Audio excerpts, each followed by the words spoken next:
All right. Can you guys hear me? Yes. Yeah. Okay, perfect. Having some audio issues today, so glad that got working. That would have been an issue.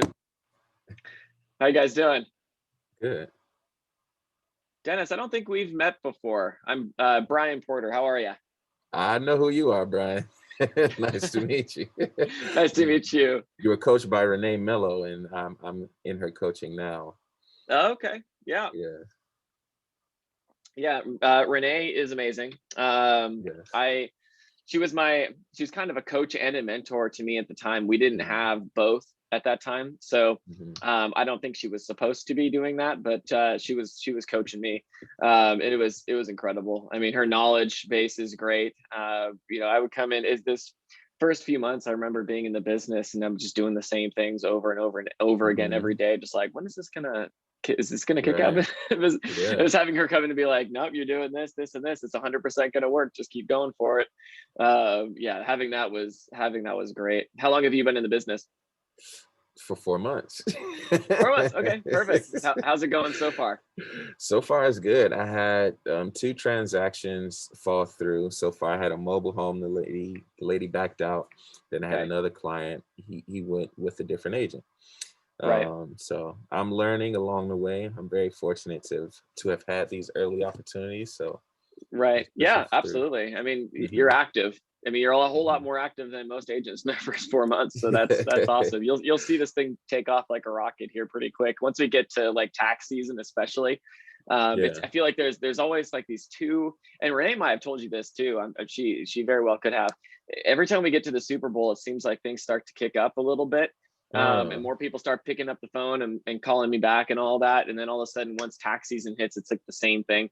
So, and a lot of people, it could be because they need their last 2 years of tax returns and they go to the lender and they tell them, oh, well, you need to do this first. And they have to run back and get it all taken care of. So this is around the time of year that things really, you see your efforts, actually produce results. So that's awesome.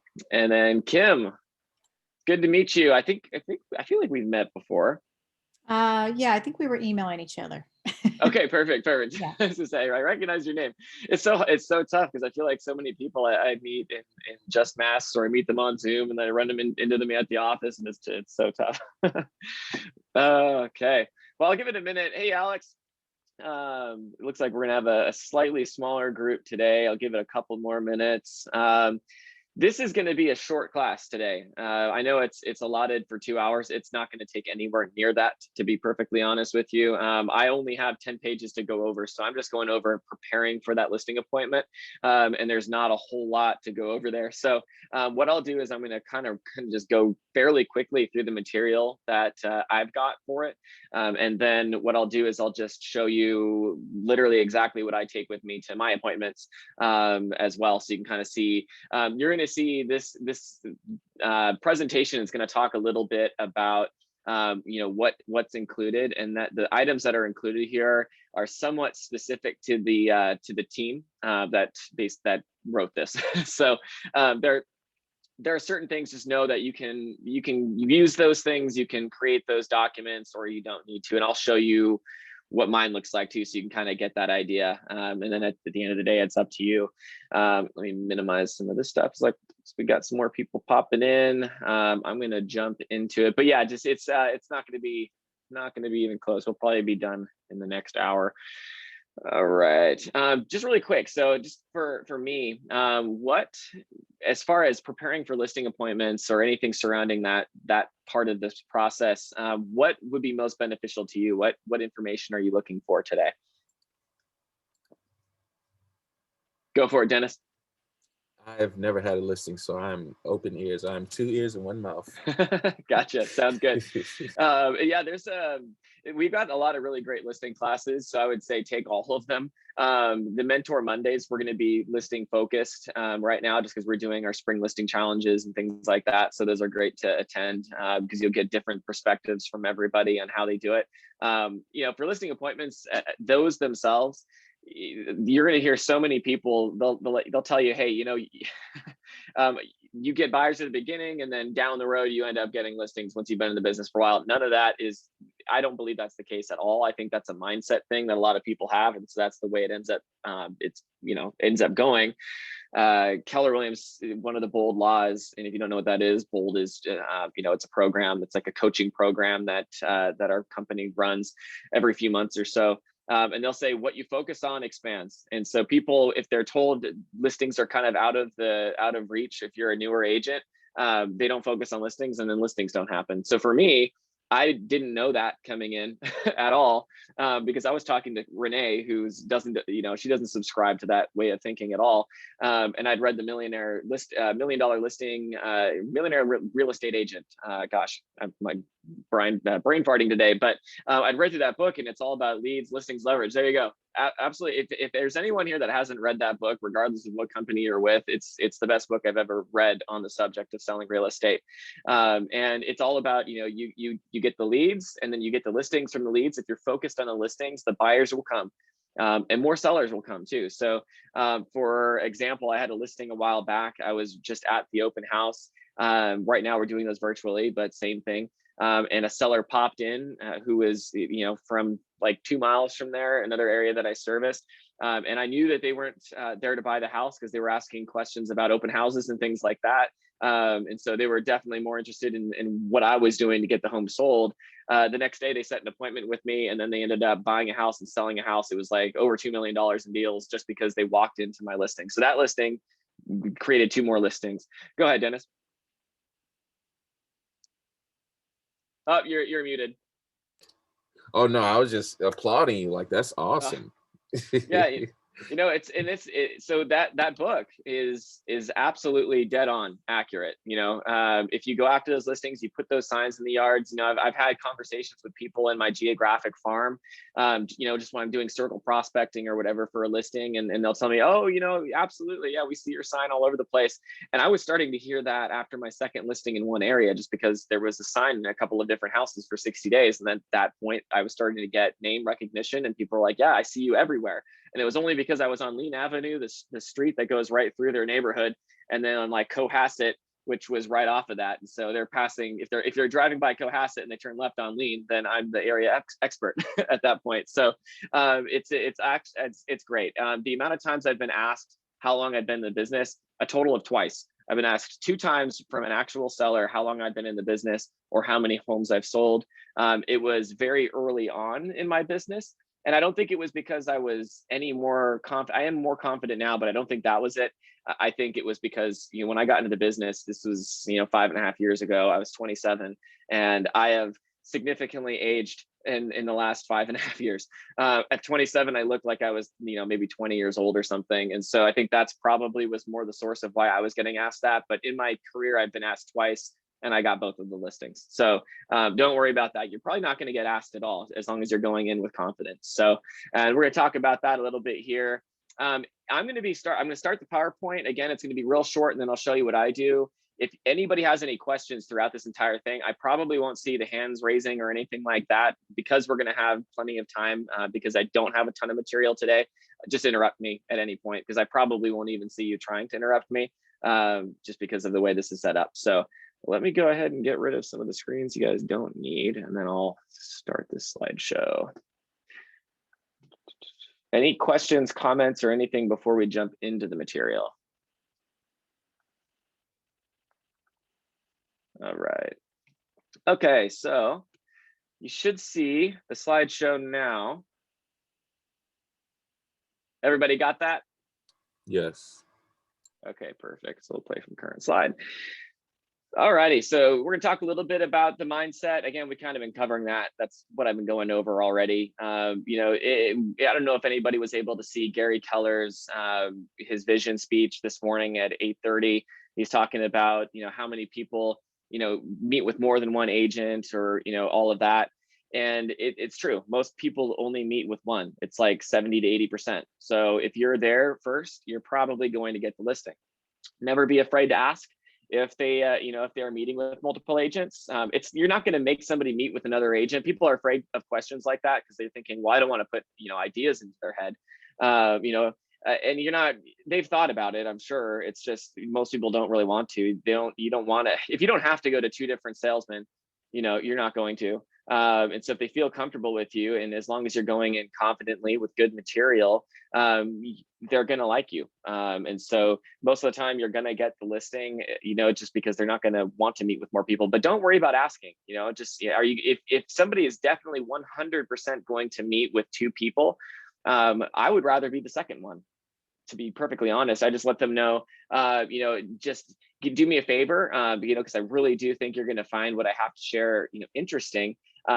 You know, the other agent might want you to sign on the spot, but you know, in order to do you, you know, give you the best service, they should allow you to see what your options are. So if you could just do me a favor and don't just sign something right off the bat, just at least give me the, you know, the chance to share with you what I do differently. I think you're going to be really pleased with it. And then obviously from there, no pressure. I want you to work with whoever you're more comfortable with. So I'll plant something like that to make sure I'm going to get in the door.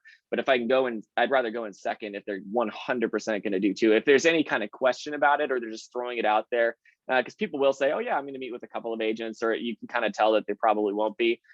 Just set the appointment and get in there. If I'm in the appointment and they do let me know that they are going to be meeting with another agent before they make any decisions, then I will also at that point just let them know, hey, you know what, that's totally fine. I get that. And I want to make sure that you're comfortable with who you choose to work with.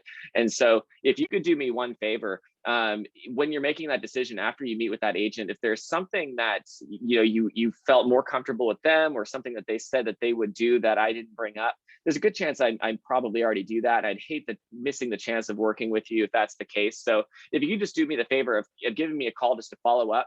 And if you have any of those questions, I can, you know, answer those. And then again, if you decide to work with that other person, that's totally fine. Because I don't want to, you know, work with somebody that doesn't feel comfortable with me anyway. Is that fair? And so I'm just kind of setting those things up as I go.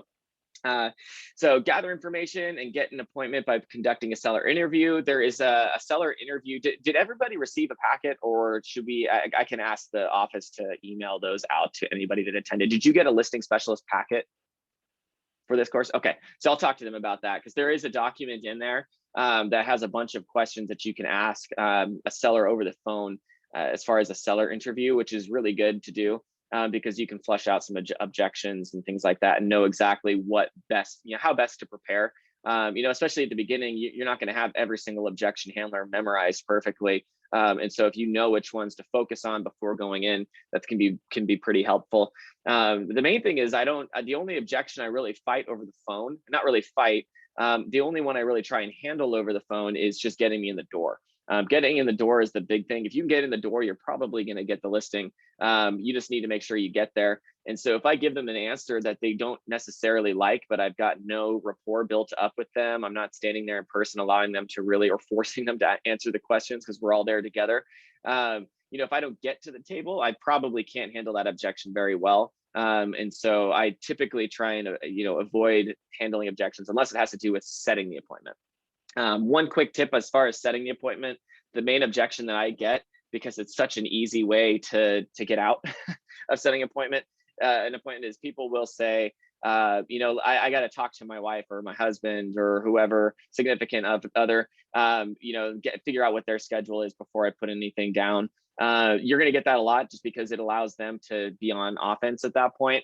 Everybody wants to be on offense, you know, and you definitely want to be on offense in this situation, because setting the appointment is the biggest hurdle in this entire process, I think. And so my way of handling that typically is I'll just let them know, hey, you know, I totally understand that.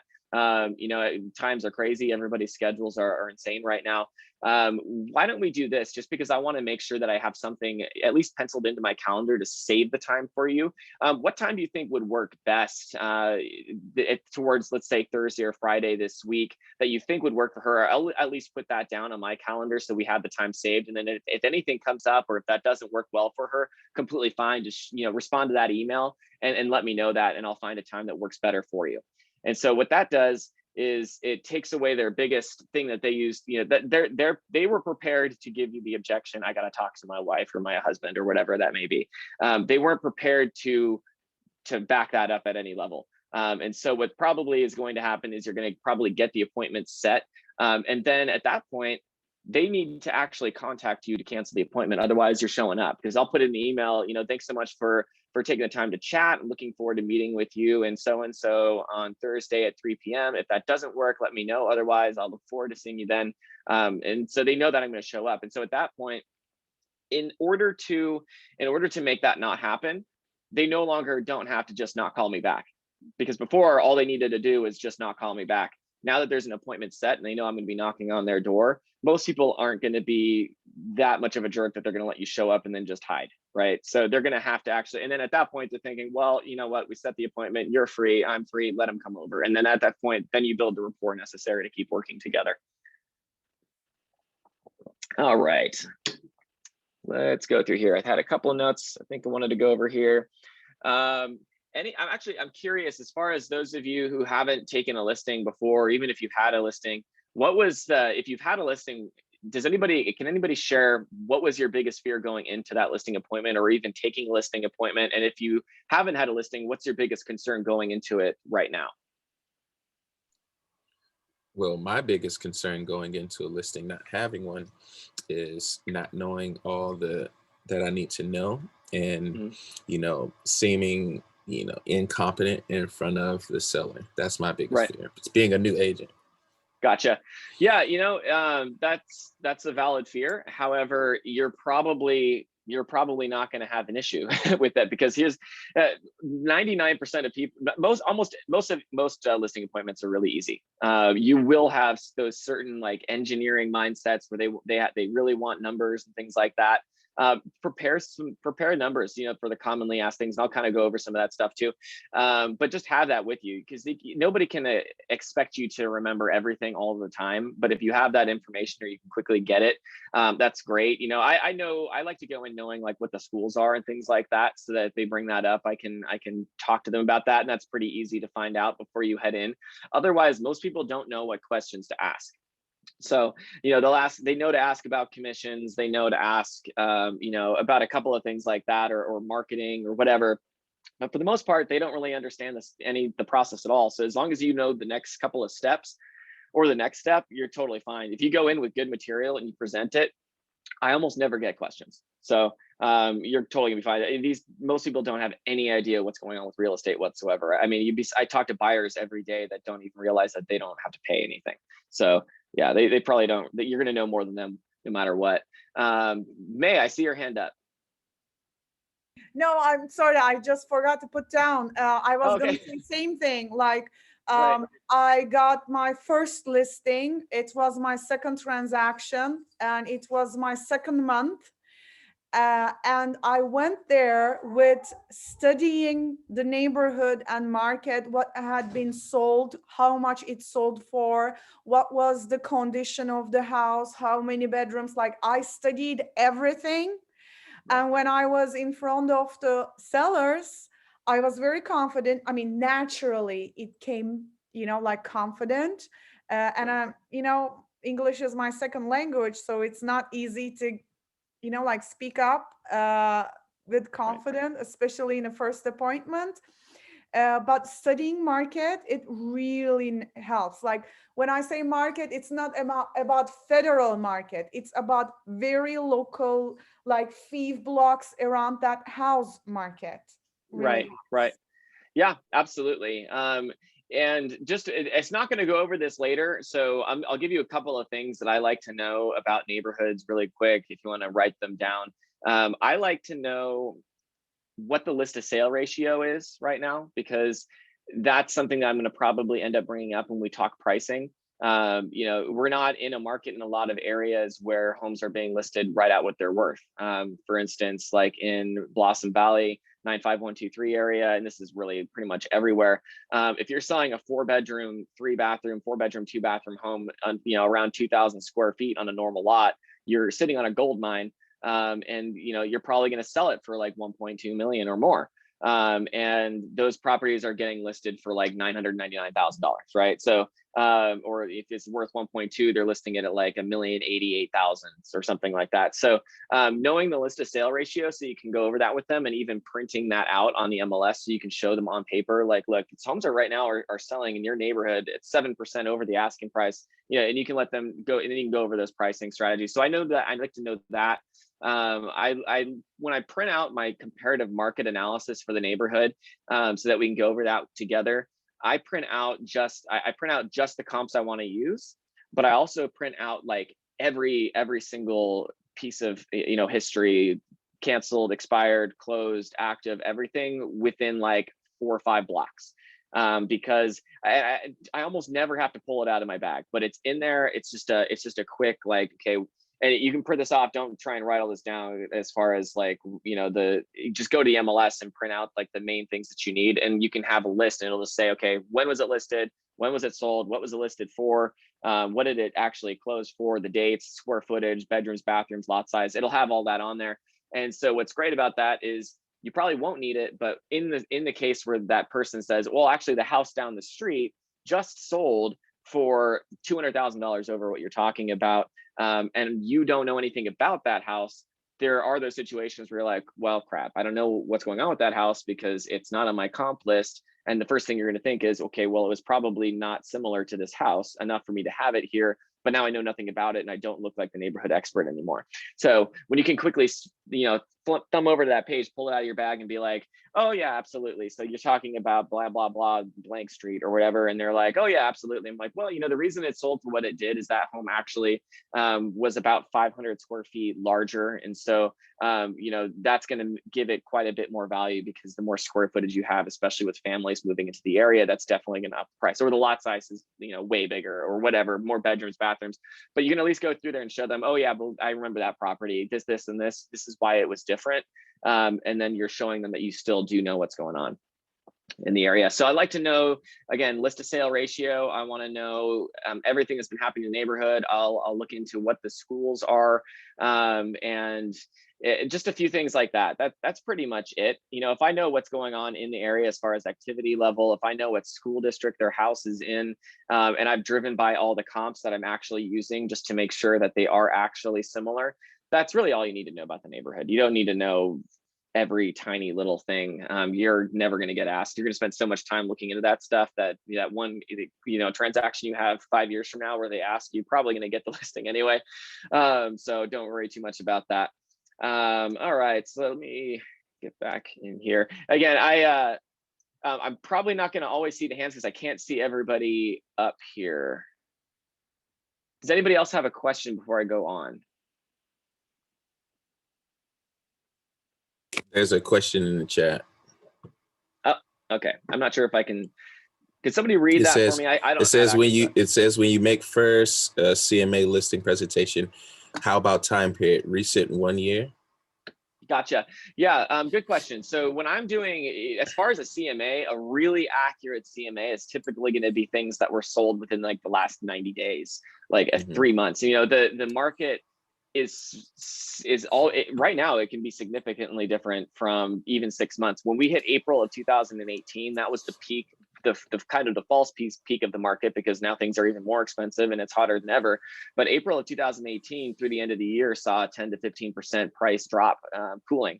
And so if I had been using March homes and I'm trying to list a home in August, it's not going to work, because there was a significant value decrease, and then things heated back up. And so if I were to use comps from 10, 11 months ago, they're probably 8 to 10% more. They probably increased in value 8 to 10% in that time frame. So you want to stay as recent as you can, because there's also those cases where one or two homes, one home sold probably for a bit too much, more than it probably should have. And then you get another property that uses that as a comp, and they drive up the price a little bit more. And then, 6 months goes by, and since then there were two other homes that were very, very similar that sold for significantly less. And so those things are always going to change it. Now, because we're in such a low inventory market, you may need to go a little bit farther back than you'd want to. As far as area activity, when I'm saying that I just print all of the activity for the area, I'll go back, 4 or 5 months or so from I'll just say listed date on the MLS. I don't pick like the close date or anything like that. I just use the top option on the search criteria on pro.mls. And I just put listed, within like the last 4 or 5 months, and I'll just print that out and keep it in my bag. Otherwise, as far as the ones I'm actually using for the comparative market analysis, if I can keep them at least the sold properties within the last 3 months, that's great. If I have to go back farther, I really try not to go back more than 6 months. And sometimes you'll have to. And when you do have to, I like to go out a little bit farther, increase my radius. If I'm staying in somewhat similar neighborhoods and schools, I'll do that first before I go back in time. And then if I have to go back in time, I'll look at what homes we're selling for back then, and I'll kind of adjust a little bit if I need to. So I can let them know, hey, there's not a lot of great comps that we've had this year. Maybe it's a super unique home. Like I'd sold one a while back. It was like 5,000 square feet in Cupertino, surrounded by homes that were like 2,000 square feet. And we had no good comps for like a year. Right. And I was able to go back and be like, okay, well, in this time frame, I ran some numbers from the year prior on stats. I think I averaged out like the median prices for 3 months and then compared them to where we were at. And I figured out what the price difference was in that area. And I was able to show them, okay, well, prices, things have increased about this much. It might be a little bit more difficult because we don't have a great comp for it, but this is probably about where things are at. But yeah, the most recent, the better, obviously. Okay. All righty. And again, if anybody has a question, I'll probably miss the hands. So just go ahead and interrupt me at any time. All right. So I may or may not pull up the seller interview thing. I'm going to have it sent to you regardless. Okay. So preparing for the listing presentation, deliver the pre-listing packet, and check the contents of your listing presentation. So this is, here, let me see. Did I miss a slide? I think I might have. No, I didn't. Okay.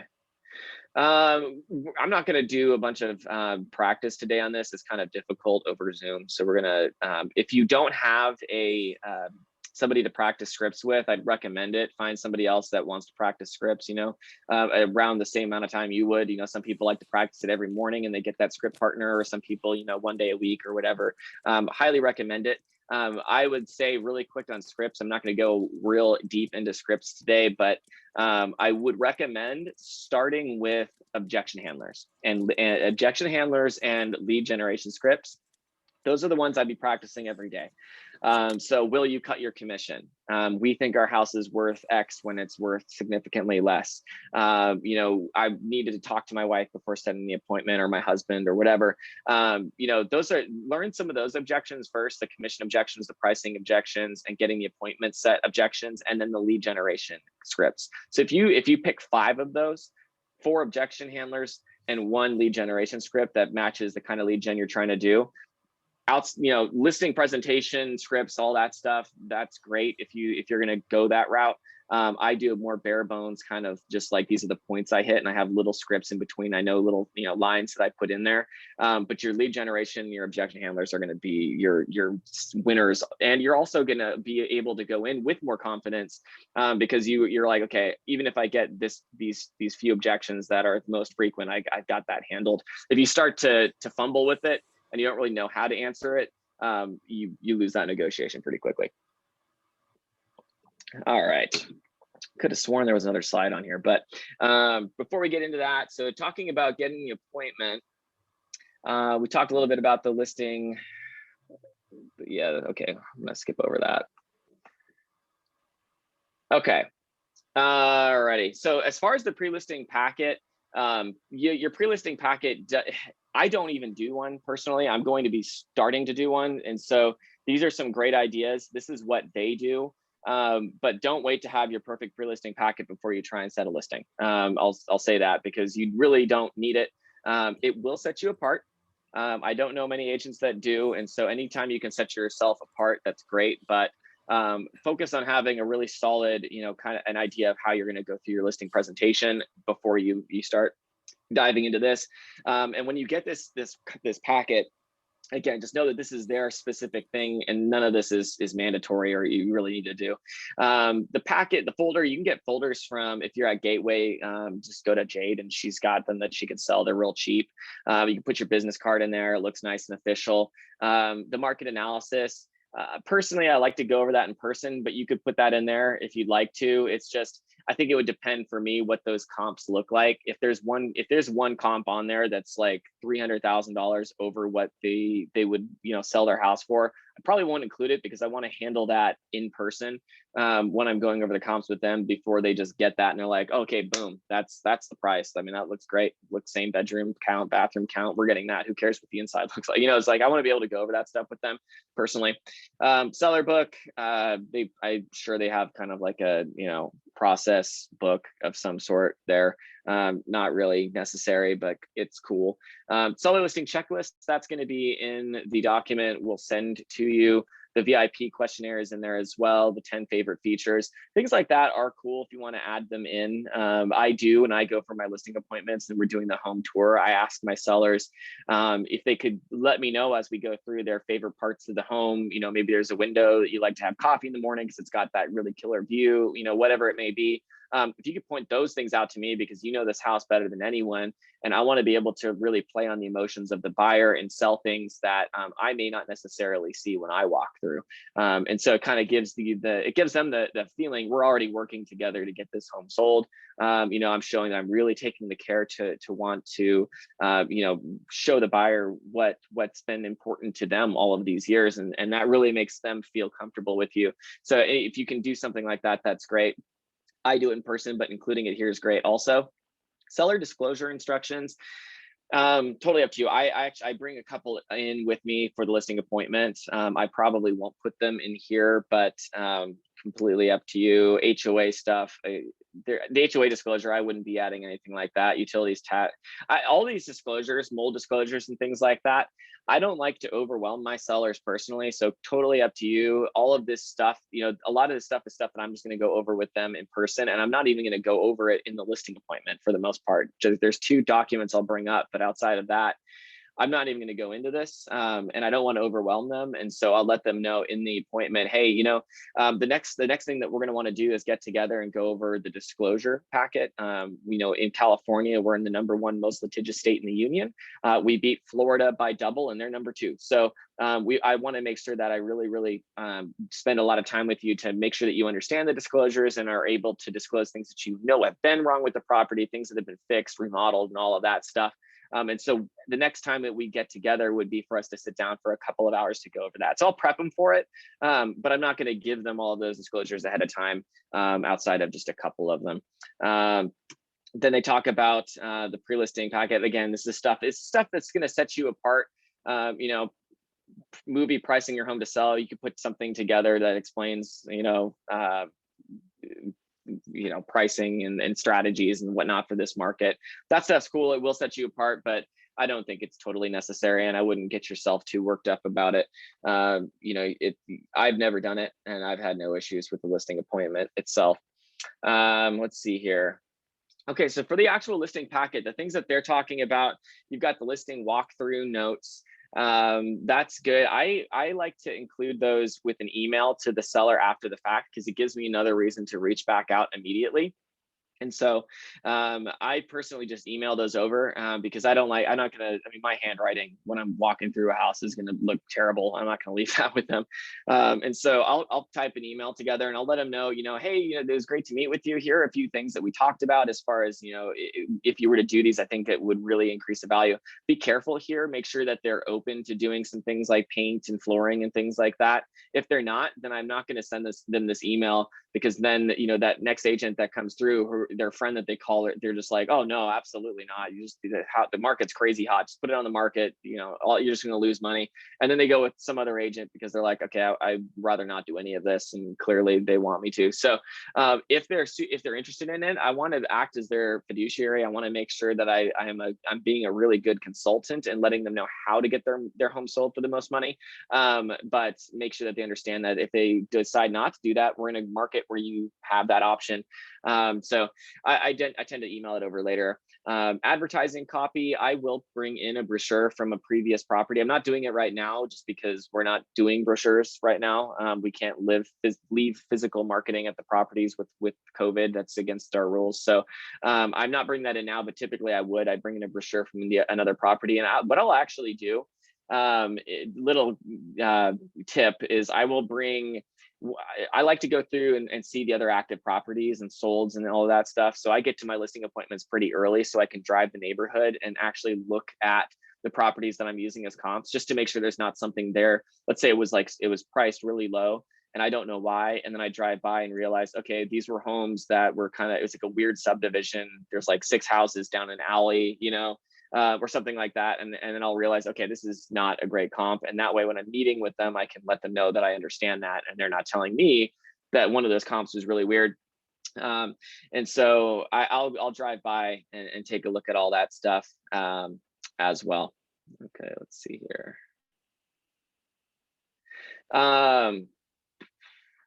Yeah, so while I'm doing that, sorry, I got off track. So when I'm doing that, for the active properties, a lot of times they'll have the marketing flyers out front. Less now, just because we're not supposed to be. But when we get back into a market where we can do that, I'll take whatever cheapest one I find, because a lot of them are just printed out for free at whatever office they're at or whatever, or they're black and white. And what I'll do is I'll take that and I'll just cut out the section where the agent has their information, because I don't want to ever badmouth another agent. And that will absolutely kill your listing appointment if you're the agent that's going in and you're trying to get the listing by putting someone else down. Buyers and sellers absolutely hate that. And I've gotten listings because somebody else was badmouthing me and I was saying nice things about them in return. So I've had that happen before. So that doesn't work. But what I will do is I'll remove it. And I'll point out, like, hey, I know I removed the information for the agent. I don't want to badmouth anybody. I'm sure they're a really great person and they may do a great job.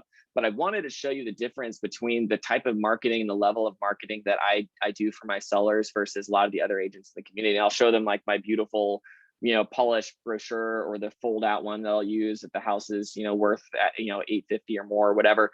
I'll show that, and they can kind of see that physical representation. And I'll say, I know it's kind of a silly representation, but it's kind of a physical representation of the level of marketing that I'm going to give you as far as your signage, your online marketing, your social media strategy, and all of that compared to the competition. This is kind of just a physical way to show you what that difference really looks like on a larger scale. And so I'll use that as well. So I will bring the advertising copy. Seller's 10 sheet, that's going to be in your information. That's something that they do specifically. Obviously, the market analysis. My market analysis, when I'm going over in person, I don't print out the whole big fat one with like the trends and all the information. I just print out the nuts and bolts. So I just go straight to the MLS and I print out the client pages that had the pictures and all that, and I actually transfer them to the iPad. If you don't have a tablet, I'd recommend it, just because I can go in. Yeah, there you go, perfect. Yeah, so I'll go in and I'll transfer it all over. So I can the pictures are usually high enough quality to where I can just make them bigger and all that stuff. I've got all the information I need right there as far as list to sale ratio and all that stuff. All right, estimated closing statement. You can include that if they're super, like, if they have that engineer mindset and they want to see everything on paper. You can ask them if that's something that they'd be interested in. For the most part, I give people a rule of thumb type of deal, just because I feel like it's a lot more simple for them to understand, and we're not going over questions about city transfer taxes and things like that when I could be talking to them about what I do marketing wise. They start to see numbers and costs and stuff, and that's where their mind is immediately going to focus on. So typically what I do is I just let them know, this may not be the best way to do it, but I'll let them know if I'm charging 5.5%, I'll just tell them, typically closing costs for both sides, buyer and seller, depending on when property taxes, HOA payments, and all that stuff are made. Typically, you're going to see about 1 to 1.2% in closing costs. So as a rule of thumb, knowing that the commissions for the real estate agents, myself, and the other agent combined is about 5.5%. Figure about 6.5, 6.7%. And that's going to get you really close. Gosh, math is not my strong suit, but I think that would be 93.5%. So if you were to do that in front of them, you could just grab your calculator and then put the sales price in that you're kind of estimating based on the CMA, multiply it by 0.935, and that'll give them an idea of what they would end up netting after they take out and pay off whatever mortgage they may still have on the property. But that gives them kind of like a really quick rule of thumb. They can stick from there on out. They're never I never get asked for that anymore unless it's something that they need for tax purposes or something like that, because they can always just be like, okay, no, it's going to be about 6.5% of what we sell it for. So even when we get to that point where they've got an offer and maybe it came in a little bit under what they were hoping, they can look at that and be like, okay, well, 6.5%. All right, we could live with that. So I like to give them that. I think that helps. Listing agreement, I do bring it. Typically, I don't know exactly what's going to happen. I typically stick to my guns as far as what I come in saying I'm going to charge. And there's some good objection handlers for that. If I go in and let's say it's like a $1.5 million listing, and I know for sure that they're meeting with somebody else or they already met with somebody else, I am fairly sure, or there's a very good possibility that that other agent's charging like 5%. And so in that case, I'll be like, okay, that's fine. In my head, I make that decision if I know that I'm going up again and it's that close and I know they're a good agent, I know that they're presenting themselves well, I'll go and I'll pull out the 5% contract instead of the 5.5. Or you could bring out the 5.5 and you decide you want to give them a deal or whatever it may be. You can bring in the 5.5 and cross it out right there in front of them and have them initial it and write in whatever other commission rate. So the times I might do that is if I go in, I know they're having a hard time with commission, all that stuff, or they're tight on funds. And we get to that point and I'm realizing they're going to live here while I sell it. There is no staging cost. I'm not going to be paying for staging and, I'm saving money here and there. So it's like, okay, I'm okay with 5%. And I'll cross it out right there in front of them just so they can kind of see it happen, which is not a bad strategy either. I only bring out the contracts in the case that I know they're ready to sign them. Otherwise, I kind of just leave them in my bag hidden, but I do come prepared in case. All right, addenda. I'll go over this in a minute, but what I do bring is I bring the MLS exclusion, only because I pretty much exclude every property. It's super rare for me to go into a home, take the listing, and then all of the sudden we're on the market the next day. It happens occasionally, but very, very rarely. If you aren't going to put it on the property like the next day after you take the listing, technically you need what's called the MLS exclusion. It's in your zip forms. There's a few of them, and you're going to want it for. You'll see which one when you hover over it, but it'll be for excluding the property from the MLS. You can have them sign that. You can put 2 weeks or whatever length of time you think it's going to take, but I will include that. The other addendum that I'll bring in is the representative capacity document in the case that I see online that their property is deeded in a trust or it's in an LLC or something like that. And that basically is just saying once they sign this, these are who, this is who we are. This is who we are as far as the trust. We're, we're co-trustees or whatever it may be. So in that case, I'm going to put on the contract that it's, let's say it's Brian Porter in parentheses TE. So we know it's trustee. And then I'll go and I'll have them sign the representative capacity document stating the name of their trust. And then basically they sign it saying all signatures by this person signing on behalf of the trust. So those two addendum are the ones I would bring if I'm going to need them. The multiple listing service exclusion almost always. And then I'll bring that, representative capacity only if I need it. Lockbox agreement, that's in your packet. That's on the listing agreement here. Security system addendum also it's also there in the packet. Agency disclosure is the first thing that prints out in the packet. Affiliated business, all that stuff, that's going to be part of the disclosures that you go over. You could bring that in. There's a disclosure that we have from Keller Williams that has the different people that you are basically referring to them, and then they can sign off on which ones they are allowing you to call on their behalf. So if you want to pre-open title, or you want to call inspectors on their behalf or anything like that, have them sign that if you can. Otherwise, have them sign it shortly thereafter. But as far as inspections and things like that, if I'm going to get the ball rolling after we take the listing and start setting that stuff up, I just make sure that I have their correct email addresses and all of that. And I make sure I tell those inspection companies that I'm just setting the appointment. They're the ones that are going to confirm it and pay for it and all that stuff. So I just make sure that my name is not on any of it. I'm the person that made the call. I want the client's name on the report. I want the clients to get the emails. I can be CC, but I want them to get the payment links and all that stuff so that they're the ones making that decision. But that's what that's talking about, that affiliated business arrangement disclosure. If you're interested in that, Christina Carter at our office, she can send that over to you. She's a transaction coordinator there. So lead-based paint disclosure, again, these are disclosures that I'm going to go over with them later. I don't want to explain to them a lead-based paint disclosure. There's nothing there to fill out. They just sign it saying that if the property was built before 1978 or 9 or whatever it is, their house could have lead-based paint in it. And there's nothing that they even state there. So it's just, for me, there's some of these things I'm just going to go over with them when I go over the full disclosure packet. You'll see stuff like this, a lot of stuff included, sometimes in areas where they're doing like 50 transactions a year to make the same amount of money as you would make here in 10. So like, there's less competition. They're doing a ton of transactions, and they'll try and knock a lot of this stuff out then and there, so they don't have to go back. Here, we're spending more time with our sellers. We really just are. It's a little bit more hands-on, and so I have separate appointments for this stuff. Mortgage, so good. What are your thoughts on sending a pre-listing packet in advance for their review? I like it. It's something that I've toyed with doing for a long time. I just haven't yet, and it's for a couple of reasons. I do what I say. I always say, don't do things if you don't have time for them. You can prepare to prepare. I'm 5.5 years in, and I'm just now getting to the point where, like, okay, systems are good. I can now start to refine some of these little things. It's never been a focus of mine. And I don't think it's really ever hurt me much. Even the materials and I'll email you guys my marketing plan, what I use when I go through that in person.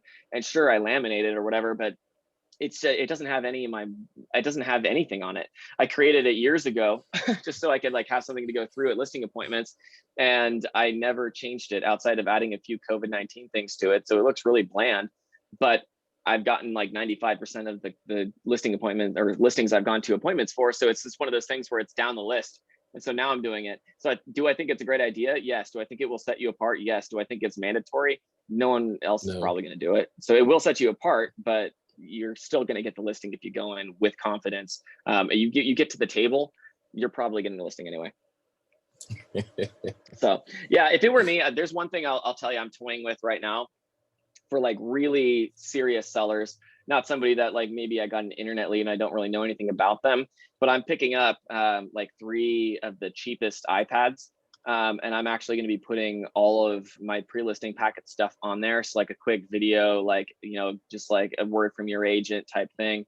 It's going to have just a little bit of information about Keller Williams. It'll have a couple of disclosures I talked about that are basically just a transfer disclosure statement and seller property questionnaire that they can start looking through. So just a few things like that. I'm going to be putting on like a $300 iPad, and I'm just going to have that dropped off at their house the day before the listing appointment. So that's something I'm doing because I think that I'm trying to position myself as the guy that does things very differently in a tech area, and I think that does help with that. So I'll let you know how it goes. Yeah, so it's not my idea. It's somebody out of like Milwaukee or something that started doing it. Like rip off and duplicate. Like this is what my business is all about. I do nothing special. I don't need to. Take back the iPad, or you are going to leave the iPad with them? Yes, no, I will take back the iPad at the listing appointment. And most people aren't terrible and are going to try and steal your stuff. So it's almost added security that appointment's going to happen at some point, because I got to pick up the iPad, and if I lose a $300 iPad, once or twice a year, and I have to factor that $600 a year into my marketing budget or whatever. Expense you can write off as an expense. Yeah, so that $600 I spent really for tax purposes, you don't get it becomes $300. Housewarming gift or like closing gift or anything like that. Yeah, yes, my thinking exactly. It's going to set me apart enough to where if it gets me one more listing and effectively after taxes, 2 of those iPads cost me $300 and I got a $30,000 check over it, like. Did you start to do it, or you are going to start? It's just something I'm working on now. So it's just an idea I'm just throwing out there. Well, there's not $300 iPad. There's I'm looking at different things like Surfaces and things like that, but there are some cheap options out there. Oh yeah, Microsoft tablets. Yeah, anything that you can put in front of them. But yeah, so you can put some of this stuff. What I like about that idea is I'm not constantly printing out a lot of these things. They just have different folders, and I'm only going to put on it what they need to see, type of a thing. So just a thought. Pre-listing packets I think are great. It's just don't make sure that you have the perfect pre-listing packet before you go out and get a listing, because I've never had one. So preparing for the appointment summary, internalize the winning mindset. We've talked about mindset. Gather information, get the appointment by conducting the seller interview. The seller interview packet, you can go through it once that gets sent to you. It's got a lot of good questions. I would probably just highlight personally the ones that I think are important to me. There's a lot of questions there. I just don't think all of them are that important, but I do ask over the phone, do you have any questions, concerns, or anything like that, that, I can go over today? And so if they come up with a commission objection or something like that, again, I'm going to tell them, commissions are negotiable. I'd love to share my marketing plan, with you, and then we can talk about that at that point. Is that fair? And so it's just, now I know though, because now I'm like, okay, I got to go over my commission objection handler. That's the one I need to really focus on right now. Right. Are you going to share your listing presentation and listing preparing, listing appointment, all that? Are you going to share it with us, or we are just talking about what can be done?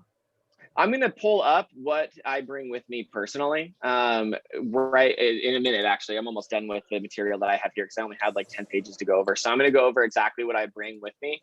There is going to be a class, I think it's 2 from now, that it's going to go over specifically listing presentations, but I'll give you a quick summary of what mine looks like too. And I think that on our Facebook for Gateway, if you're on there, I think that there is a Mentor Monday from like a month ago, 3.5 weeks ago or something like that, where we all talked about listing presentations. The one that I was a part of with Yvonne Zinsman, I broke down everything that I do for my listing appointments there as well. So if it's not there, let me know and I'll talk to Lauren from the office or Jade and make sure that gets on there, because I do go into a little bit more detail there.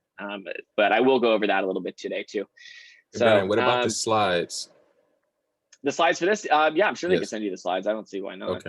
Okay. So yeah, there's a ton of them. I'm just going over 10 of them today.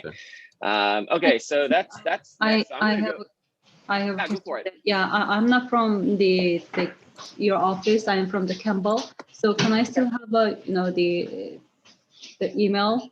Of course, absolutely. Yeah, you're from our Campbell. You're from our office. Yeah, you're a sister office. Even if there's anybody here that's not from KW, even, it does not matter. I don't care. Just email me. In fact, if everybody, what I'm going to do right now, I'm going to stop the screen share because I'm going to pull up something else anyway. I'm going to throw my email address in the chat. So the best thing, if you could do this for me, is just shoot me an email. And I'll make sure I get everything sent over to you. And I'll send you my marketing plan as well, just so you can take a look at that. I'll send it to you in Word form so that if you want to go through and delete my name off the top of it, and then whatever you don't want to do and then stick your name on it, just because, let's say you have a listing appointment tomorrow, I don't really care at all. So utilize that or don't. My email address is in the chat now. So I'm going to pull up really quickly my listing presentation. Let's see. I had that pulled up already. Any other questions while I pull that up? Yeah, I have another question. That do you usually set the listing price during the listing presentation?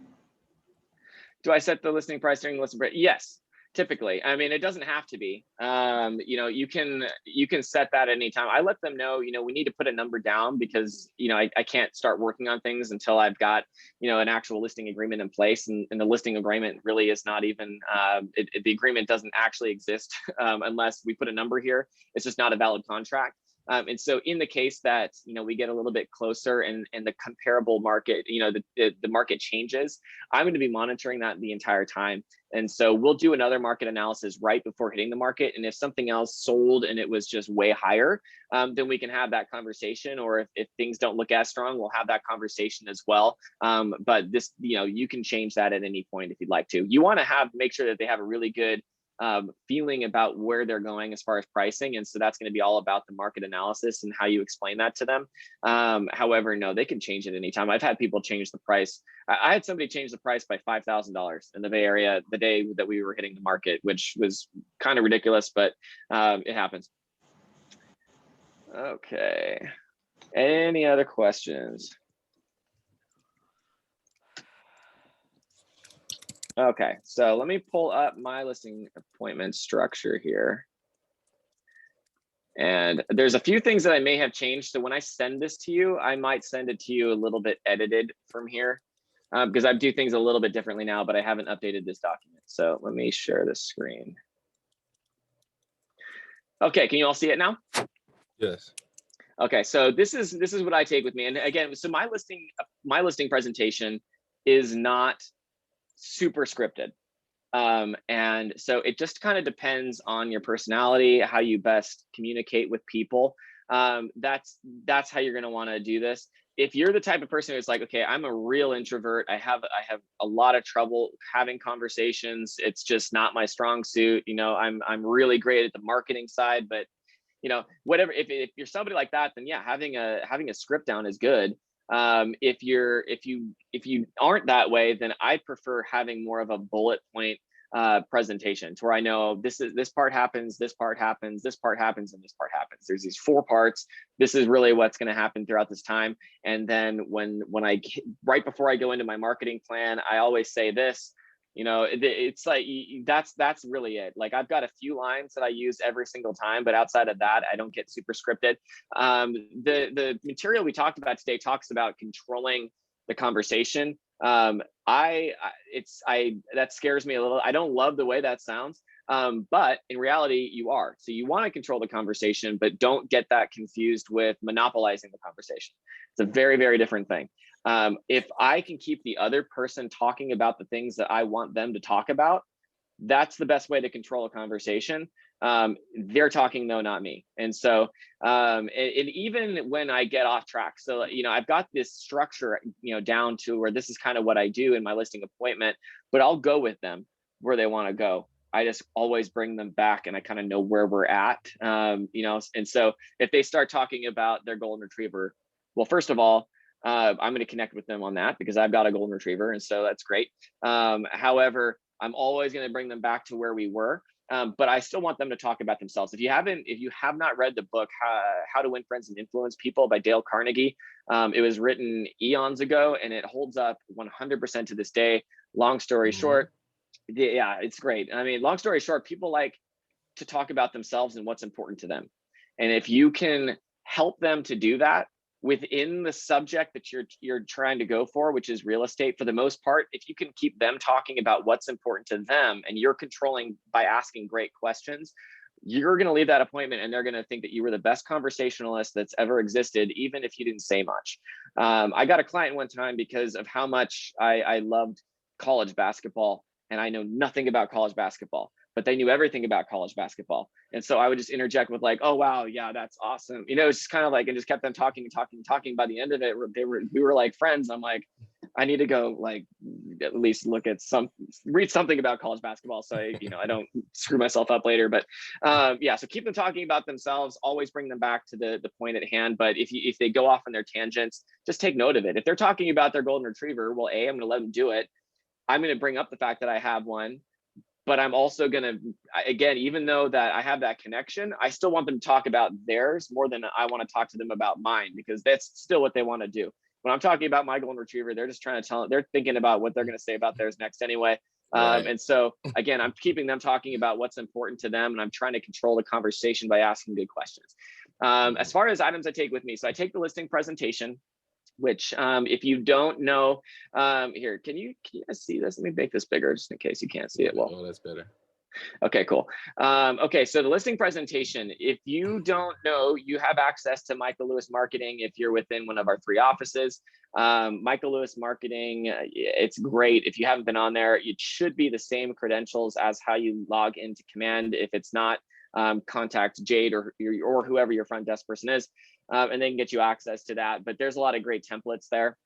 If you go to free stuff, you can create it and download it for free. There's like 3 pages that you would have to change. So like the about you section, the bio, and anywhere that's got like your address and phone number, obviously change that. Outside of that, they're pretty much done for you. And you can delete any pages that have things that you may not necessarily want to do or talk about. But you can do that there. Command, we also have templates there too. So don't spend a ton of time on it. You can always get more detailed down the road. But just, change it to how you like it, spend an hour on it or whatever, a couple hours, and get that printed out and ready to go for your seller appointments. Comparable properties, I print out the client full with photos. So basically, I'm not doing like the cloud CMA. I used to. It looks beautiful. If I'm emailing them out, I will, or I'll use the MLS listings CMA. I'll email that out to them. However, if I'm going over in person, I just want the nuts and bolts, and really so do they. And so I just print out the comparable properties. I print out a paper version of it so that I can leave it with them. And then I also have it again, like I said, on my iPad, so that when we're going over in person, I can expand photos and all of that. When I'm going over the CMA, just a quick tip there, I like to focus in on the properties that are similar to theirs and brush quickly over the properties that are not similar to theirs. And so I'm helping them develop their own pricing strategy and making sure that they are understanding where it should be priced, and they're giving me that answer versus the other way around. And I almost always have a seller give me the number that they think it's supposed to be, listed for. And so, like, let's say their home is, it's got a remodeled kitchen, the bathrooms aren't remodeled, and everything's fairly standard, but it's in really great shape. So it's kind of in the middle of the comps. And so there are comps down at the bottom that are hundreds of thousands of dollars less, that don't look nice at all, that are total, rehabs. And then you've got a comp at the top that's, let's say, $300,000 more because the entire thing was gutted and turned into a brand new house. So that first one, I'm going to show them, this one, it is the top comp, but I included it because bedrooms, bathrooms, square footage, it's very similar. However, as you can see, they probably put $300,000 or $400,000 into this house. I don't know what it costs, but Right. I'll guess it's a lot. And I'll tell them, they probably put $200,000 or $300,000 into this house. They basically created a new home here, and so the buyer that's buying this is kind of like buying a new construction at that point. And so it's not a great comp, but it's that top end. I included it. Then I'll get to the next one. And so as soon as I get to the one, so I go through the photos, I'm gonna show them, like, as you can see here, the kitchen, they've spent incredible, they probably honestly lost money with the amount of money that they put into this thing when they go to sell it. You can see the bathroom's completely redone with marble and all of that stuff. The backyard, probably has 150,000 in landscaping alone. And then I'll get to the properties that are closer to theirs. So I'm like quickly skimming through the photos. Then I get to the one that looks like theirs and say, okay, so this is a pretty good comp. It's a 4-bedroom, 2-bathroom, just like yours, or whatever it may be. Given the square footage, and like, as you can see, everything is fairly similar. If you look at the home, it's a great house too. It's not completely redone or overdone in the case like the first one was. You'd see the kitchen, you'd say it's pretty similar, and they're saying, yeah, it kind of is. And you say the floors, you can see the floors are fairly similar here. Yeah, it is. So you're going through a little bit more slowly and continually have them just confirm with you that this property you're looking at right now is a pretty good comp. So ideally you have 1 or 2 of those, 3 would be great.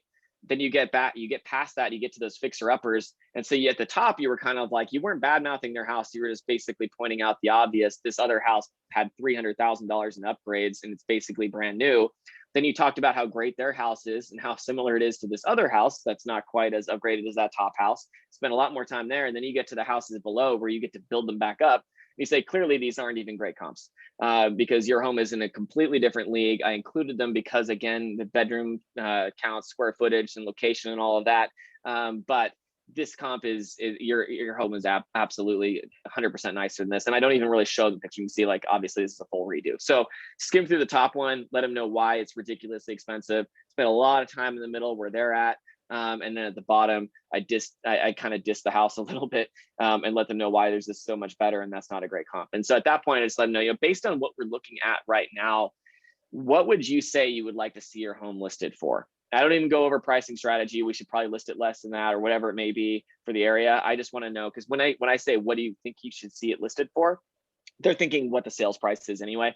And so I can handle pricing and all that stuff after that. I just want to know that their bottom line or where their mind is right around the right thing.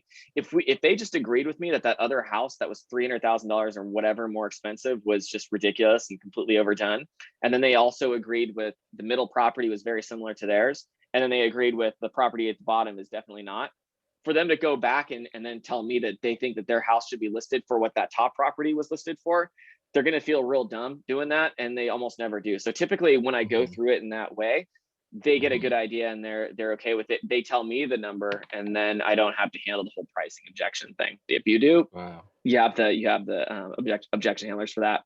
So page 1 of the quick CMA, you can print out a quick CMA also through the MLS. You just highlight the properties, you do quick CMA, and it prints out.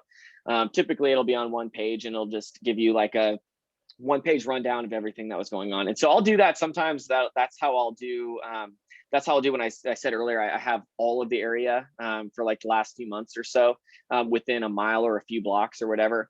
I do it on that just because it gives me like a 1 line, like, okay, okay, boom, this one. And then I do it, actually, I put it at the top of my other packet too. So I've got that one where it's got all of the area activity kind of hidden in my bag. I only bring it out if they're talking about a property that I'm just not seeing for some reason, because it's probably not a good comp. And then I have the packet that I leave with them that's got the client full with all photos, just like I have in my iPad. And then on the top of that, I just I attach the quick CMA, so they've got a summary of everything right there. Again, I talked to you about the iPad. I get the same thing there. A brochure, we talked about that from a recently sold property. My marketing strategy that I'll send over to you. The residential listing agreement, like I talked to you about. If I don't know for sure if I'm going to go in doing a 5%, 5.5%, or 6%, I'll print out a couple of them, throw them in the bag, and I bring them out in the case that they're looking to sign. And trust me, a lot of people will stop you right then and there and say, yeah, let's just get this going. More often than not. Then you've got your MLS exclusion, which we talked about earlier. If you're not going to put the property on the market within the first day after, you're going to need that MLS exclusion. And I just explained to them, obviously we're going to put your home on the MLS, assuming you're okay with it. I want to get it out to as many people as we possibly can, but just based on the rules here, because we're not going to be putting it on the MLS tomorrow, and I don't think you want your days on market ticking up right now when we're not even going to be we're not going to have pictures of your house yet. This just allows me to keep it off the market while we get it prepared, is how I explain that one. And then you've got the representative capacity disclosure. Again, that's only in the case that their property is in a trust and you need them to sign a document stating that the listing agreement and all future documents that are signed on behalf of that property are being signed by the co-trustees or whoever is in control of the trust, or whatever it may be, LLC. I bring a sample TDS and a sample SBQ, and what it should say here is also the form that we have. You can get this from Christina Carter as well. That is the explanation on how to fill out the transfer disclosure statement.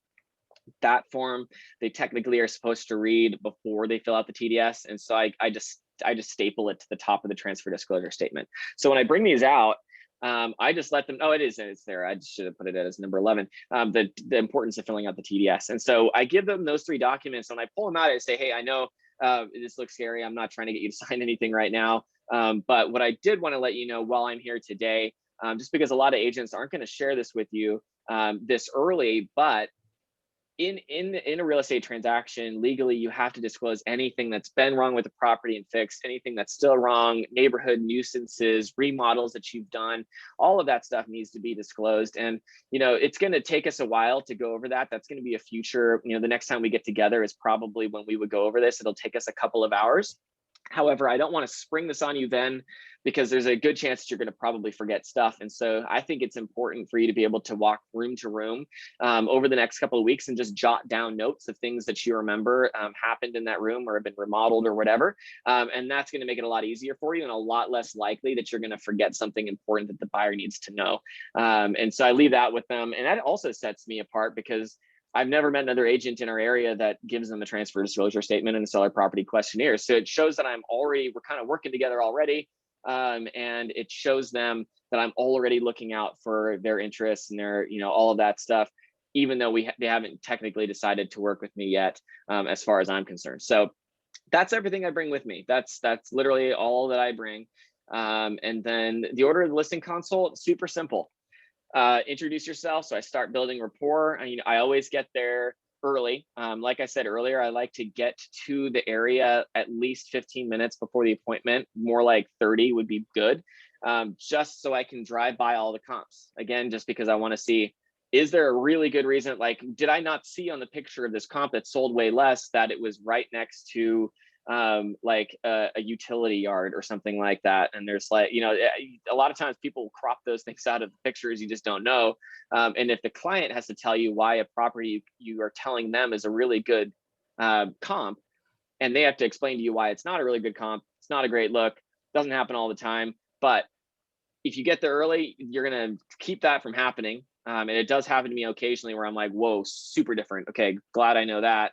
And it was brought up in that appointment. But also, worst case scenario, you get stuck in traffic or something happens and you miss that portion, but not the listing appointment. I have gotten listings from people that just were late and I wasn't late. And so I always pull up. I typically will pull up down the street like 5 minutes, you know, before I'm just out of sight. And then, you know, a few minutes before, you know, maybe 1 or 2 minutes before, I'll pull up in front of their house. And when I'm knocking on their door or ringing their doorbell, by the time they answer the door, it's probably a minute early or right on the mark. And they love that. And they usually comment on that too. And so I start building rapport right then and there. And I just, you know, thank you so much for letting me come by. I've been looking forward to seeing the place, you know, and then I'll take my shoes off typically. Even if the house is really gross, I'm not going to take my shoes off because I don't want to take my shoes off. So I won't even bring it up. And but if the house is just, it looks okay, I will take my shoes, even if it doesn't look like I probably need to, and they're in there with shoes. It just shows them that I care. And it shows, you know, this is the kind of white glove service you're going to get. And a lot of times they'll be like, oh, no, absolutely not. And like, if the house is kind of like on the border, I'm like, all right, that's fine. Okay. You know, thanks so much. But typically I just take them off. And then I ask them, you know, I'd love to go, you know, if we could go on a quick tour, and you could show me around, that would be awesome. Where's the best place for me to leave this stuff so we can sit down and have a quick chat after? And then I'll leave, you know, kitchen table or whatever, we'll leave the stuff. And as I'm going through the house, I like to point things out. I let them know, you know, are you interested in doing anything around the home? Like, you know, because that as your, you know, your real estate professional, I can share with you things that I know are going to increase your value for, you know, a very low cost. And, you know, I love to share those things with you, but if you're absolutely not interested in doing anything at all, let me know, because I don't want to, you know, I don't want to talk your ear off about something that you're not interested in doing. And we are in a market where you could sell the home, you know, without doing anything. But if I can get you more money, you know, it's my job to tell you those things.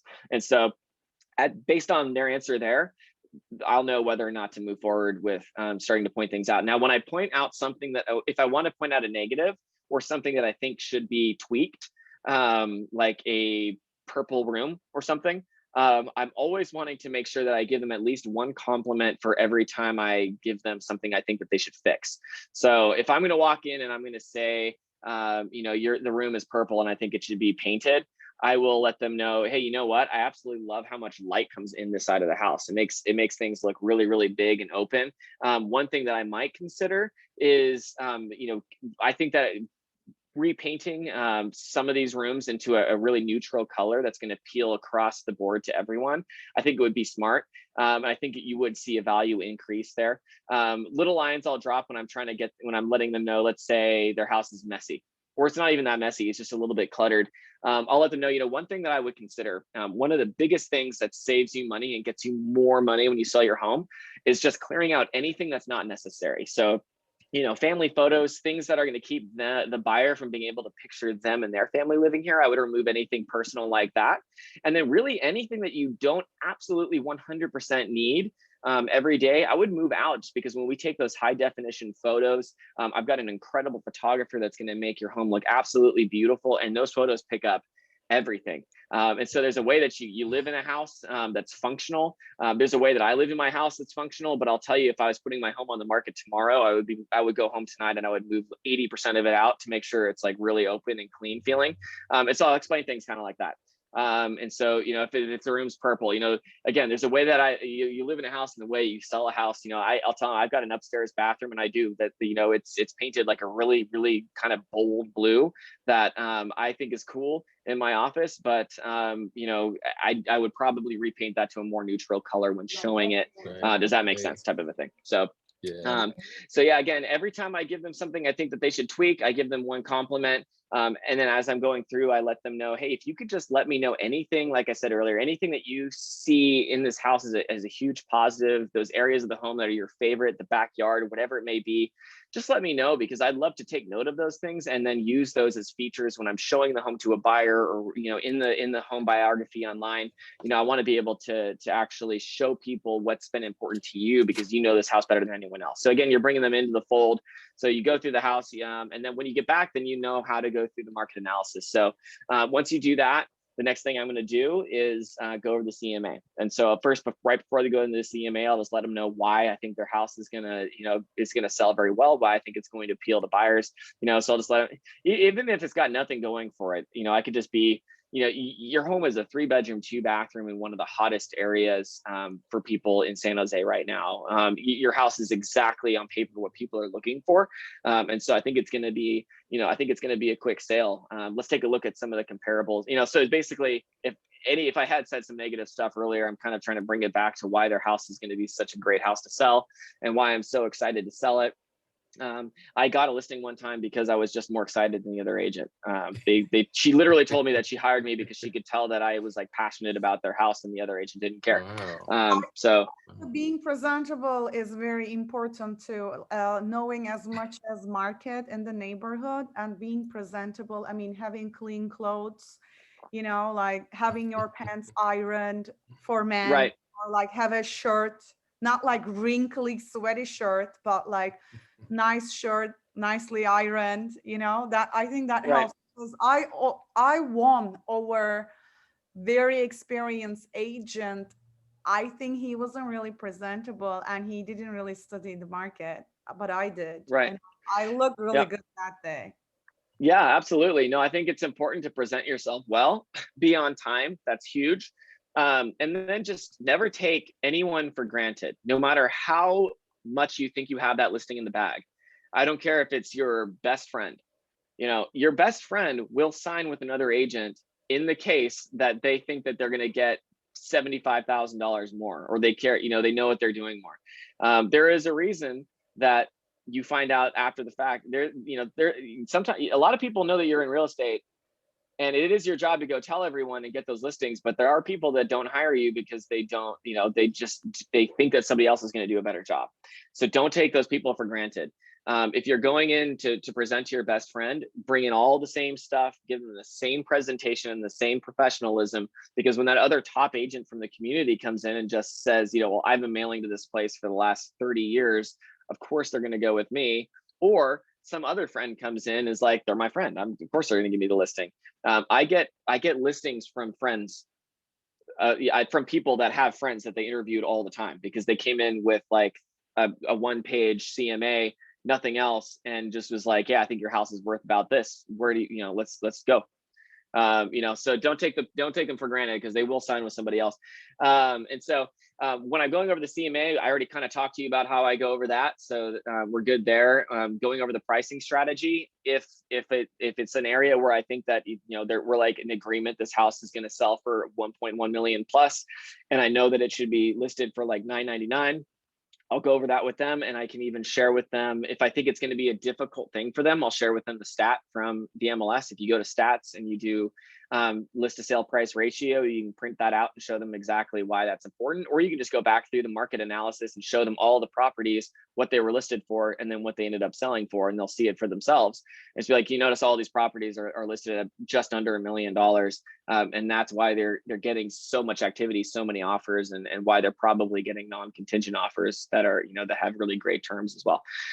So you go over the pricing strategy, and then you switch to sales mode. So I give them a quick value proposition here. I let them know what I basically let them know.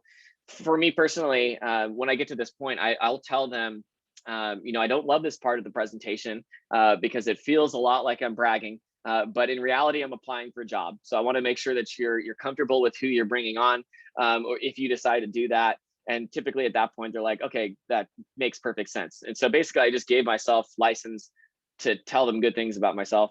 And then I will give them my value proposition, a little bit about my history. If you don't have history, before I had history, I gave them office history.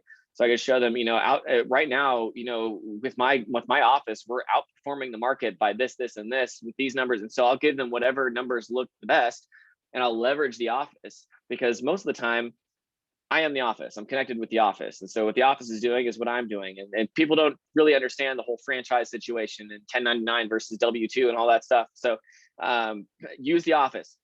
It works great.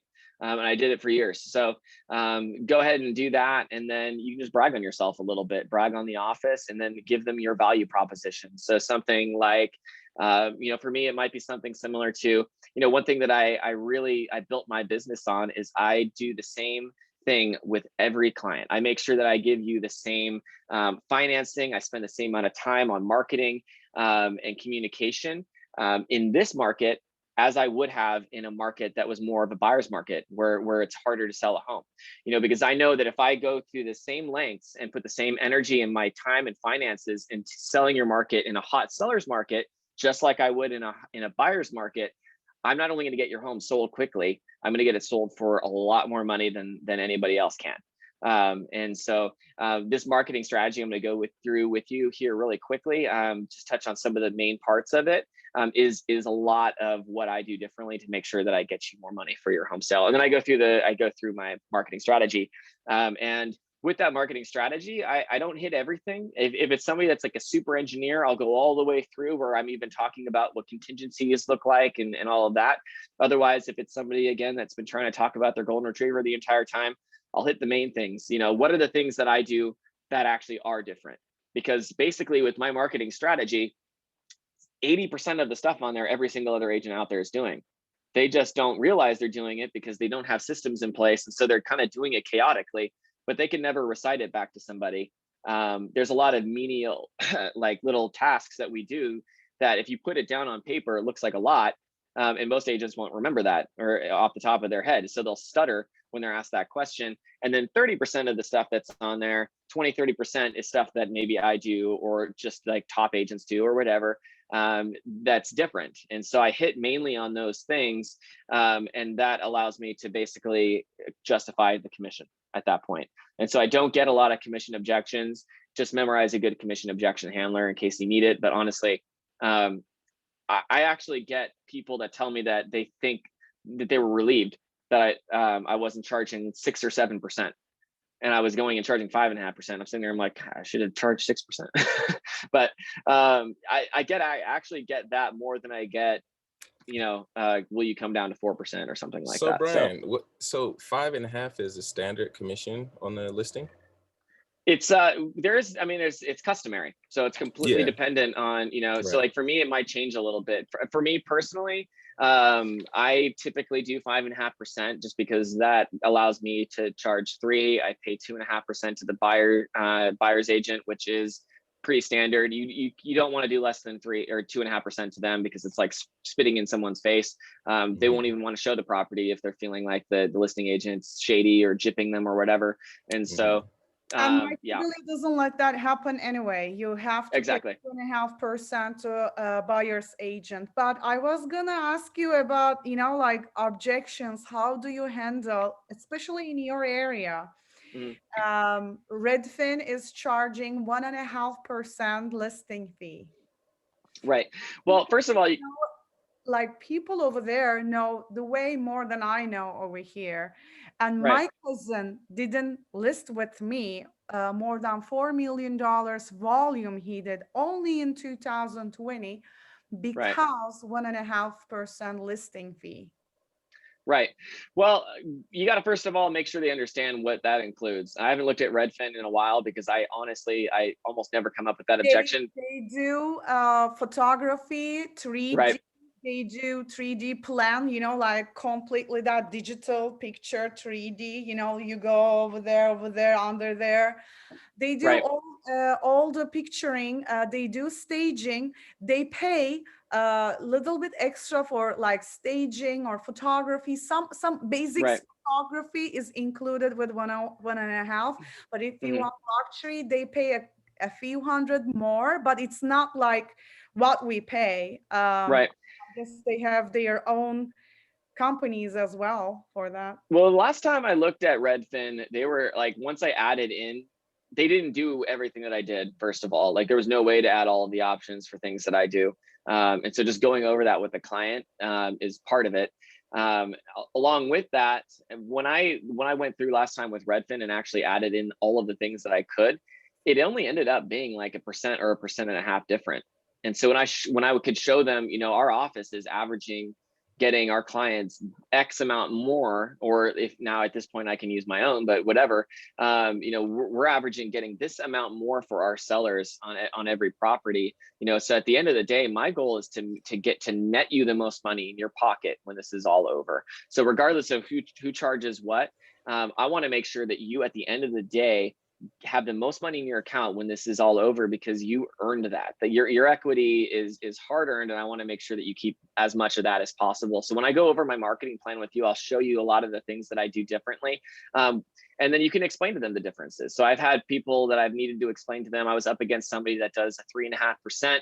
And so I just showed them, I broke down for them where all of that money goes, and just let them know, okay, so, you know, people think that we make, I think, a lot more money than we do sometimes. And so, you know, when I make 2.5%, because I'm going to be, let's say I'm charging 5%, 2.5% of that right off the bat is going to go to the buyer's agent. And so 2.5% of that is what's going to end up going to me. But I don't make that money directly. That's going to go to my broker first. And then after the broker takes their 30% cut, then I have to at that point pay for my overhead and taxes, and then whatever's left from that is what I have to put food on the table. So you know, with the 2.5%, do you pay staging and picture, video? Do you pay from yourself, or do you charge your sellers extra for that? I don't. If I do pay for it. I don't charge my sellers extra. So if it's like a $500,000-$600,000 condo, and I'm not doing like virtual staging, I'm doing a full staging, I might split it with them. But typically, once I hit like the 850 plus range, I'll pay for the staging. But I'm typically also charging 5.5% for those. If I'm staging, I almost always am able to charge the full 5.5%. Rates? I have no idea. Completely dependent on the company that you're working with, and the level of staging, the type of house, the size of the house. All staging companies pretty much have like they're from this square footage to this square footage, and then they have add-ons and all of that. On average, for like a standard home in Blossom Valley, that's not like a crazy, insane remodel, or whatever, just like a standard, really nice house. Let's say it's 1,800 square foot, 4 bedrooms, 2 bathrooms. I'm going to probably pay somewhere between $2,500 and $3,200 in staging. Now, with that said, you do not need to pay for any of that. You know, clients are usually pretty happy when they find out that I am paying for that, but they aren't always expecting it. And so you don't, if you know, I would say get some money coming in first, unless you've got a lot of money set aside to do this. At this point, I've got built into my business the funds to pay for things like that. However, lead with revenue is what Gary Keller will say. So, you know, get some money coming in and then allocate funds to that type of thing. But again, so with the commission objection stuff, it doesn't come up for me very often. When I break down my everything that I do, typically they see that and they can see the value there. I have gone up against agents that have done 3.5%. You know, they're charging 3.5% or whatever, so they're making 1%, or they're probably ending up paying out 2%, honestly, and keeping 1.5% or whatever. But I share with them where all the money goes, and then I let them know, okay, so you know, at the end of the day, you know, I've got to pay for, you know, the marketing, my overhead, taxes, and whatever is left that's what's going to put food on the table. However, with this other agent, now when you remove this amount of money, you can see how little they're left with, and they've got to decide, okay, I got to pay my taxes, I've got to pay my brokerage, and I got to pay for my overhead, and I've got to put food on the table. What's the first thing you think they're going to cut? It's going to be the marketing on your home. And so I don't believe in that. And that's why I charge what I charge, because I know I'm going to give you value. And I know at the end of the day, regardless of if it's a 1% more commission or whatever that may be, I'm putting that into marketing, and I'm going to get you more money for your house. And so it's just kind of coming up with those ways to explain things. Don't over explain it. But again, I don't come up against it often. And you probably won't come up against it all that often either, but just have a really solid objection. If you have an objection handler for, will you cut your commission? You know, I need to talk to my significant other before setting an appointment, or I think my house is worth this when it's clearly not worth that. You know, or I told my friend or family member I was going to list with them. If you have objection handlers to those objections, which you're not, you may come up with one of those every other listing appointment that you do. You don't get them all that often, but if you have like those 4 down, and then you've got your lead generation script, and then just like your value proposition and an idea of how your listing presentation goes. And I'll send you a copy of what mine looks like, just what we were looking at, just a bare bones kind of bullet pointed thing. You get those things down and you'll take listings all day long. You know, so just, yeah, you have to have the lead gen one down just so that you can bring in leads. And you have to have your objection handlers for those few objections, and you'll be totally fine. But yeah, I'll send this all out to you today. Okay, I got some questions over here. Let me take a look at this. When you make CMA for a presentation. Okay, we went over that. Renee Mello, yeah, Renee Mello has her script practice. I would definitely recommend connecting with her. Talked about the pre-listing packet. Okay. Yes, I'm gonna share any docs that I've gone over. Okay. Cool. Why aren't you pushing for 3.5% list side? You can. I mean, it's just a matter of, you know, it's just how you run your business. I personally, I know in some of the areas I work, I just kind of know what the agents that are prominent there. See you, Dennis. Take care. I know what some of the other agents charge, and so I stay kind of within that. I'm typically 0.5% over a lot of them in some cases, and so I typically personally stick to that 5 to 5.5 range. For me, I feel good about it, you know, because if I would say I take 5.5 way more often than not, like 90% of the time. And so for 5.5%, if I'm making the 3%, I'm putting a few thousand into marketing or whatever, and I'm paying out 2.5. I feel like that works fine for me. But that's just mindset too. You know, there's nothing to say that you can't, you know, go out there and go for it. I've got somebody that I mentored for a bit in San Diego. I found out that he was charging 6% commissions his entire first year, and taking 3.5%. And the only reason he was doing it was because I never told him not to. And he read somewhere that commissions were standard at 6%. And that's what he charged. And he almost never got pushback on it. So I've always felt good about 5.5. That's what I typically get. But by all means, go for 6. Why not? That's what I thought too. Like 6%. Yeah. Is so don't listen to me. Go for 6%. I mean, why? Go for 6%. You know, and if you end up with a big objection, you know, and the other agent's charging like 4.5%, and you know them pretty well, and you're willing to go to 5% or whatever it may be, just to not lose the listing. It's all about how you want to run your business. You know, a lot of agents out there will tell you to absolutely never cut your commission ever. I have the range that I work in, and if I'm at the point where like, okay, at this point I'm losing this transaction because the other agent is going to charge 4.5%, they're decent, I know they present themselves well, and I'm going for 5.5 right now, then I'd rather make 5% than lose the transaction. That's just me. So you know. Yeah, so kind of have that idea, you know, have that bottom line. Again, have your commission objection down. But again, it's still, with all of that said, I think I've only had to fight for my commission. I went up against last year, a couple of years ago, somebody that was charging 3.5%, and I was charging, I think I charged them 5.25%, and had no issues taking the listing at that. So I barely budged. I started at 5.5, and because I was up against that, I was like, you know what? I want to make you feel like you're getting a good deal here. I know we've talked about my marketing plan. I think you see the value there, but you know, I want you to feel good about working with me. I'm willing to cut it down to 5.25% or whatever. So I cut a 0.25% out. You know, it was still midway between where I normally charge. What is your price point? You said you are selling condos, right? You are listing condos more like. No, I do list. I mean, I list more single families than condos. Most of my business would be like Cambrian, Blossom Valley, Santa Teresa, sometimes Morgan Hill. I do sell condos and townhomes. I probably sell like 75% single family. Because of where I'm at, my price range is typically somewhere in like the, I would guess if you average everything, because there's those few that'll be 3.7, 1.5 or whatever, and then you're going to have that condo, it's probably close to 1.2. Somewhere in that range on average. Any other questions? I have a question. So do you do virtual staging? Yeah. Hi, Alex. I do occasionally. It depends on the situation. I just closed on a condo on Friday, I think, over, if you want to look it up, just to get an idea of what it looked like. It was 1375 Lick Avenue in San Jose. and it was a condo number 427.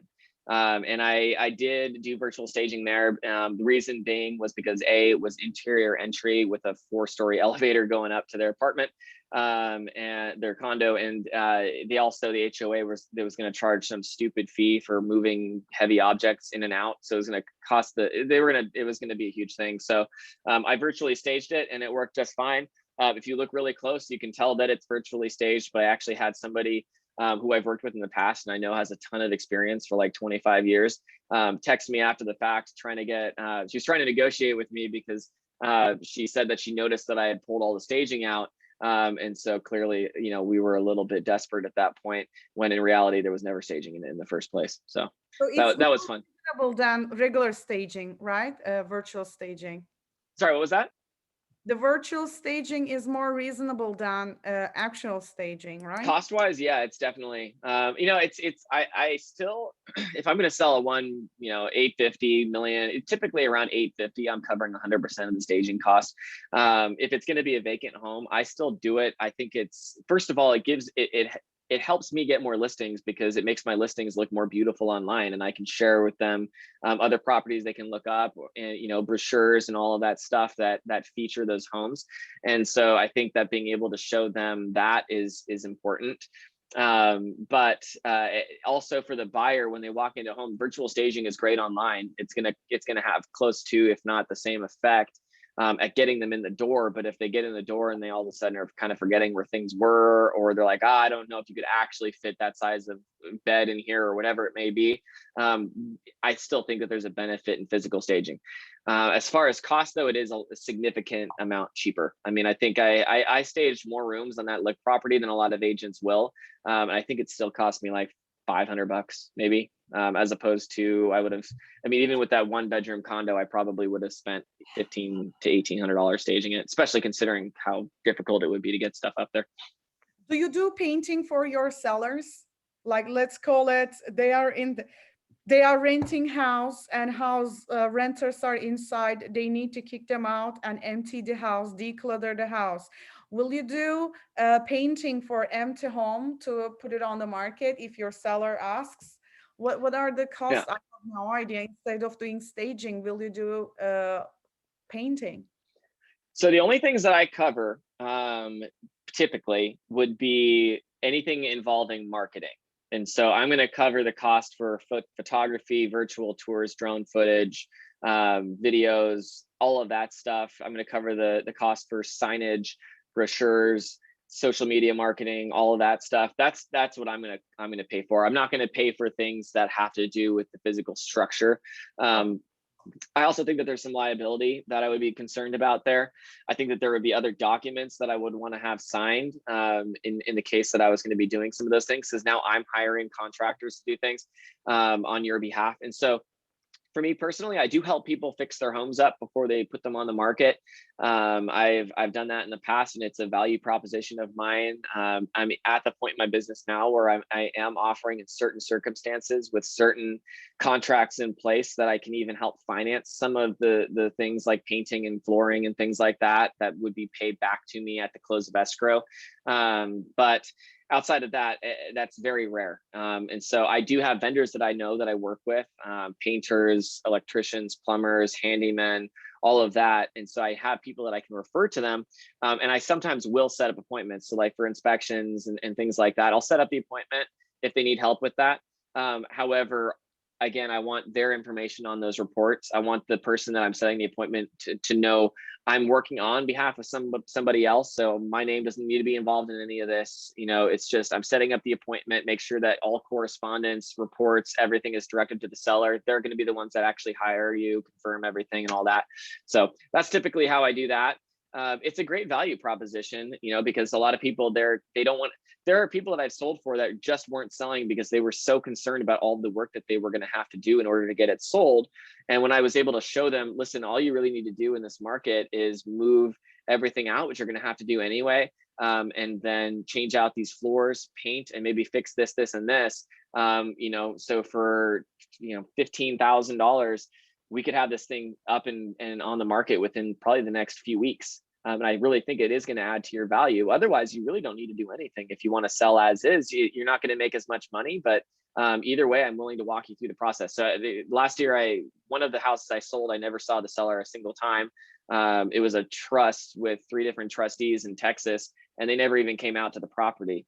They just basically, I just hired the contractors, or I called the contractors, set the appointments, forwarded everything to them. They confirmed everything. They paid for everything. I monitored the project. I was there to let people in and relay information back and forth. So it's a great value proposition, but not something you have to do. Paperwork, right? I'm sorry? For that, to be able to do that as the acting sellers, you know, like paying for inspector, paying for staging, paying for painter, you need to do some different paperwork to get paid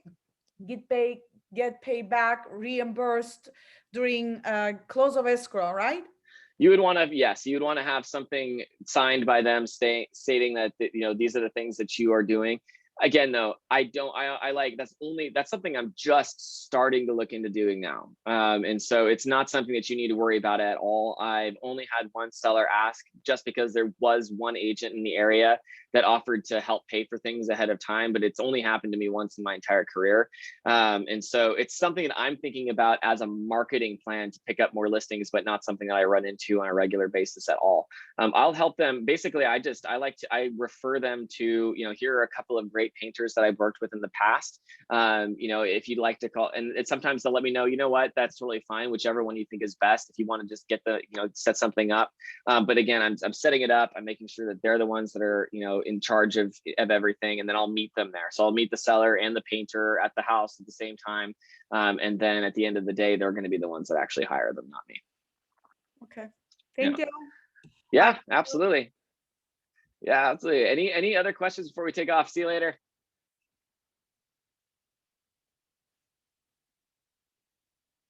All right, I think we're good then. So yeah, if anybody ever I think we're good on the comments too. So if anybody has any questions at any point, you can get a hold of me at any time. I put my email in the chat earlier. I'm going to put it back in right now.